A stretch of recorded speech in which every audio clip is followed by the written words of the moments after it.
Mais que s'est-il passé entre Silco et Vander? Alors durant leur jeunesse, Silco et Vander étaient comme des frères partageant le même rêve, celui de libérer le peuple de Zaun du régime répressif de Piltover.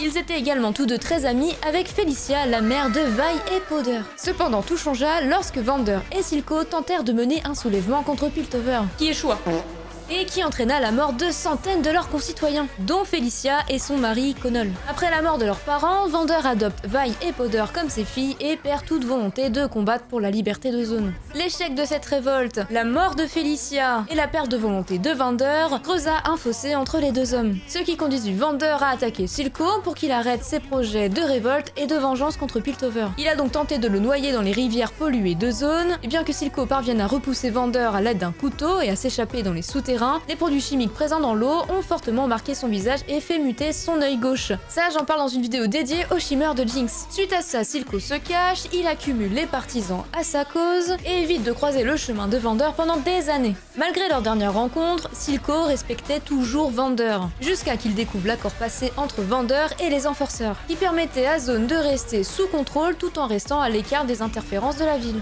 Une décision qui déplut du coup à Silco. Suite aux événements de l'acte 1 de la saison 1 d'Arcane, Silco ayant adopté Powder et l'encourageant à devenir complètement Jinx, il a établi une relation père-fille étroite avec elle, faisant ironiquement écho au lien entre Vander et Vi. Des années plus tard et suite à une discussion de négociation avec Jace, Silco se rend sous la statue d'hommage à Vander, réfléchissant à sa situation actuelle. Il se retrouvait dans la même situation que Vander avant lui, coincé entre deux décisions, l'indépendance de Zaun et la sécurité de sa fille adoptive Jinx. Dans un moment d'ironie cruelle, il devint l'homme qui autrefois l'avait rendu furieux au point de vouloir l'assassiner. Au même moment, Jinx l'écoutait à son insu, et elle pensait à tort que Silco allait la livrer à la ville haute. Jinx l'assomma et l'emmena à l'entrepôt où autrefois les événements de l'acte 1 se sont passés, l'ancienne usine de Shimmer de Silco. Elle l'attacha à une chaise de salle à manger et plus tard le tua accidentellement, comme elle tua Vander accidentellement également.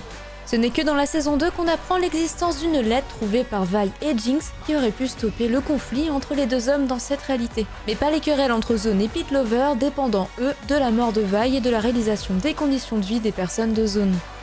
S'il y a d'autres choses que tu n'as pas compris dans Arcane, n'hésite pas à le dire en commentaire et n'oublie pas de t'abonner.